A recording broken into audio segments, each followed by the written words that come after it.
முதல்ல மீனவ சகோதரர்கள்லாம் உண்ணாவிரதம் இருப்பதை பார்த்து நான் வருத்தம் அடைகிறேன். அவங்க பசியோடு இருக்கும் பொழுது அந்த துன்பத்தில் நானும் பங்கு கொள்கிறேன். அதனால அவங்களோட நான் மருத்துவர் என்ற முறையில் நீங்க உண்ணாவிரதம் இருங்க, ஆனா தண்ணி குடிக்காம இருக்காதுங்க. இந்த வெயில்ல தண்ணி குடிக்காம இருந்தா உடல் நலம் பாதித்து விடும் என்று எனது தாழ்மையான கோரிக்கையை நான் சொல்லி இருக்கிறேன். அது மட்டும் இல்ல, அவங்களோட கோரிக்கை நியாயமானது. அவர்கள் இங்கே ஒரு சமுதாய கூடம் வேணும்னு கேட்கிறாங்க. இதெல்லாம் கிராமமா இருந்து இவர்களெல்லாம் இந்த இடத்திலேயே இருந்து பழக்கப்பட்டவர்கள். அதே மாதிரி அவர்கள் விற்கும் இடத்துல மீன் விற்பதற்கு உரிமை வேண்டும்னு கேட்கிறாங்க. எல்லாவற்றிற்கும் மேலாக அழகுபடுத்துங்கள், ஆனா எங்களோட வாழ்வாதாரத்தை நசித்து விட்டு அழகுபடுத்தாதீர்கள் என்று சொல்கிறார்கள். இது எல்லாமே நியாயமான கோரிக்கை.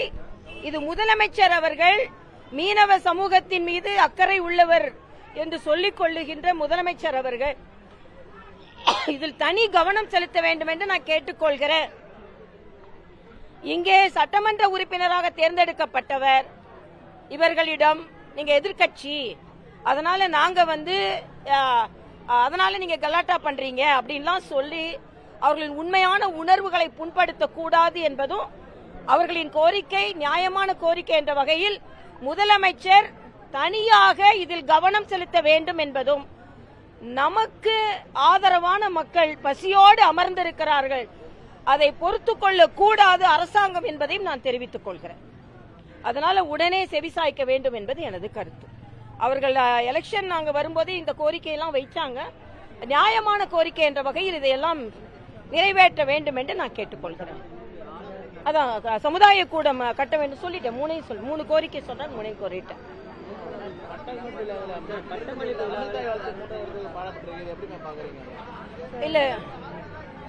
இல்ல இதுல ஒன்றை நான் சொல்ல வேண்டும். இதுல உயர்கல்வி அமைச்சர் புறக்கணித்திருக்கிறார் இந்த பட்டமளிப்பு விழாவை. இந்த புறக்கணிப்பு அரசியலுக்கு ஒரு முற்றுப்புள்ளி வைக்க வேண்டும் என்று நான் கேட்டுக்கொள்கிறேன். இதே உயர்கல்வி அமைச்சர் பதவி ஏற்கும் பொழுது மத்திய அரசு இந்த புரோட்டோகாலை தான் ஃபாலோ பண்ணாங்க. ஆக மாணவ மாணவிகளுக்கு பட்டம் அளிக்கும் கூட்டத்திற்கு வரமாட்டேன் என்று மறுக்கும் உயர்கல்வி அமைச்சர் பதவி ஏற்க மாட்டேன், இங்க இந்த புரோட்டோகாலை தான் ஃபாலோ பண்ணாங்கன்னு சொல்லல.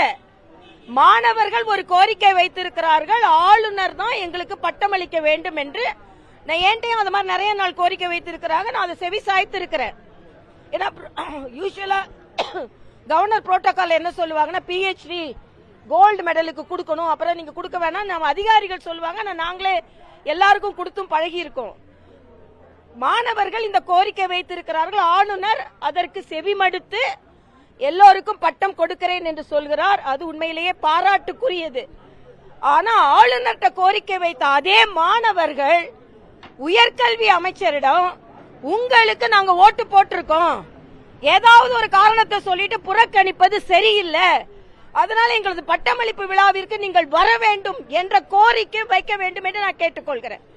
அதே மாதிரி இன்னொரு கோரிக்கை, என்னைக்குமே தமிழ்தாய் வாழ்த்தை யாருமே குறைத்து மதிப்பிட முடியாது. சென்ட்ரல்ல இருந்து உள்துறை அமைச்சரிடம் இருந்து ஒரு புரோட்டோகால் வந்திருக்குது. என்னன்னா, மாநில அரசு விழா என்றால் இப்படி நடத்த வேண்டும், ஆளுநர் கலந்து கொள்ளுகின்ற விழா என்றால் இப்படி நடத்த வேண்டும் என்று அந்த புரோட்டோகால் படிதான் நடக்கிறதே தவிர, எந்த விதத்திலும் நான் பத்திரிகை சகோதரர்களை ஒரு வேண்டுகோள் வைக்கிறேன், மூன்றாவது இடத்திற்கு தமிழ் மொழி தள்ளப்பட்டது என்ற வார்த்தையை தயவு செய்து பயன்படுத்தாதீர்கள். என் தாய் தமிழியை யாரும் புறந்தள்ள முடியாது. இன்னொன்று, அமைச்சர் நிர்மல்குமார் சொல்றாரு வட மாநிலத்திலலாம் அதை முதல்ல பாடுறாங்க அப்படின்னு. மத்திய உள்துறை அமைச்சகம் இந்த மாநிலத்திற்கு ஒரு புரோட்டோகால், இந்த மாநிலத்திற்கு ஒரு புரோட்டோகால்னு கொடுக்கறது இல்ல, இந்தியா முழுவதும் ஒரு புரோட்டோகால் தான். இதே உயர்கல்வி அமைச்சர் தான் பதவி ஏற்கும் பொழுது இங்க இந்த புரோட்டோகால் ஃபாலோ பண்றாங்க, அதனால நான் பதவி ஏற்க மாட்டேன்னு சொல்லல. ஆக இவங்களோட இரட்டை வேடம், அப்பட்டமான இரட்டை வேடம். தமிழ்தாய் வாழ்த்து நிச்சயமாக எந்த விதத்திலும் அவமரியாதை செய்யவும் முடியாது, தமிழ்தாயை யாரும் குறைத்து மதிப்பிடவும் முடியாது என்பதை நான் இங்கே தெரிவித்துக் கொள்கிறேன்.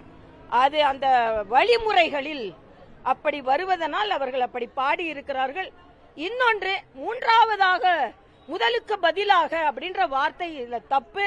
அப்படி பார்த்தா ரெண்டாவது நம்மளோட தேசிய கீதம் பாடப்படுகிறது என்ற உடனே நாட்டுக்கு 2ஆம் இடம் தான் கொடுக்கறாங்க அப்படின்னு சொல்ல முடியாது.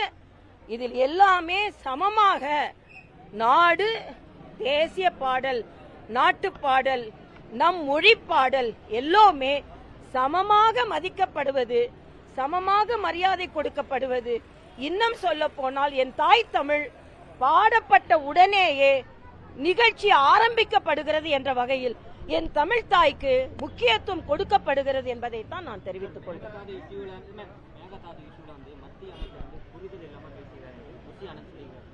இல்ல, இதுல மேகதாது அணையை பொறுத்த மட்டும் மத்திய அரசு மிக தெளிவாக கேள்விக்கு பதில் சொல்லி இருக்கிறாங்க. அவ்வளவுதான். என்ன சொன்னாங்கன்னா, உச்ச நீதிமன்றத்தின் தீர்ப்பு இதுன்னு மட்டும்தான் சொல்லி இருக்காங்க. ஆனா அதுக்காக உடனே மேகதாது அணைக்கு நாங்க அனுமதி கொடுத்துட்டோம்னு சொல்லல. அதே அமைச்சர் பதில் என்ன சொல்லியிருக்காருன்னா, டிபிஆர் செயல்முறை திட்டத்தை காவிரி ஒழுங்காற்று குழு அவர்களிடம் சமர்ப்பித்து, இதுல சுப்ரீம் கோர்ட்டோட ஆர்டர் வேர்டிக்ட் வேற, காவிரி ஒழுங்காற்று குழுவின் திட்டம் வேற. ஆக காவிரி நதிநீர் ஆணையம், காவிரி நதிநீர் ஒழுங்காற்று குழு டிபிஆர் அவங்க கிட்ட கொடுத்து அதன் மூலம் தான் திட்ட அறிக்கை தயாரிக்க செய்ய முடியும். அதனால உச்ச நீதிமன்றத்தின் தீர்ப்பு இதுன்னு தான் சொன்னாரே தவிர, அது மட்டும் இல்ல, எப்பவுமே பாதி பாதி தான் தமிழ்நாட்டில் வெளியிடப்படுகிறது.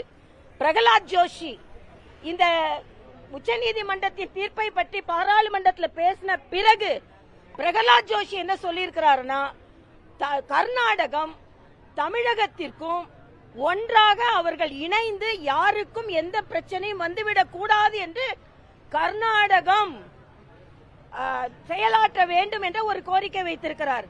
இன்னொன்று, இன்னைக்கு புசி ஆனந்த்ல இருந்து எல்லாரும் கண்டனம் சொல்றாங்களே, 31 டிஎம்சி தண்ணீர் கொடுக்க வேண்டிய கர்நாடகம் 3 டிஎம்சி தான் கொடுத்திருக்கு. மேகதாது அணை இப்ப உடனே வரப்போறது இல்ல. அப்படியே மேகதாது அணை வந்தாலும் அதுக்கு காவிரி ஒருங்காற்று குழு, காவிரி மேலாண்மை குழு இவையெல்லாம் அமைக்கப்பட்டிருக்கிறது. இதை தாண்டி வர முடியாது. ஆனா இன்னைக்கு டிஎம்சி தண்ணி உடனே வரணும். அதை பத்தி இங்க யாரும் பேசல.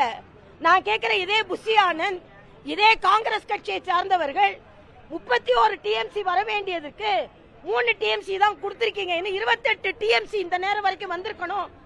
ஏன் கொடுக்கலன்னு அதை கேளுங்க. உடனே வர வேண்டிய காவிரி தண்ணீரை கேளுங்க. வர முடியாத மேகதாது அணையை பத்தி பேசாதுங்க என்பது எனது கருத்து. மேகதாது அணைக்கு எல்லோருமே எதிர்ப்பு தெரிவிப்போம். நாங்களும் எதிர்ப்பு தான் தெரிவிப்போம்.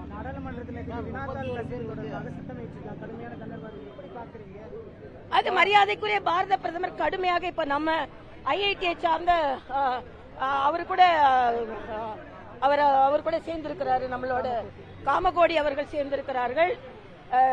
நீல்கேணி அவர்கள் தலைமையில போட்டிருக்காங்க. அதனால நிச்சயமாக வினாத்தாள் கசியாமல் இருக்கிறோம். 10 கோடி அபராதம், 10 ஆண்டு சிறை, இதெல்லாம் கடுமையாக்கப்பட்டிருக்கிறது என்பது எனது கருத்து.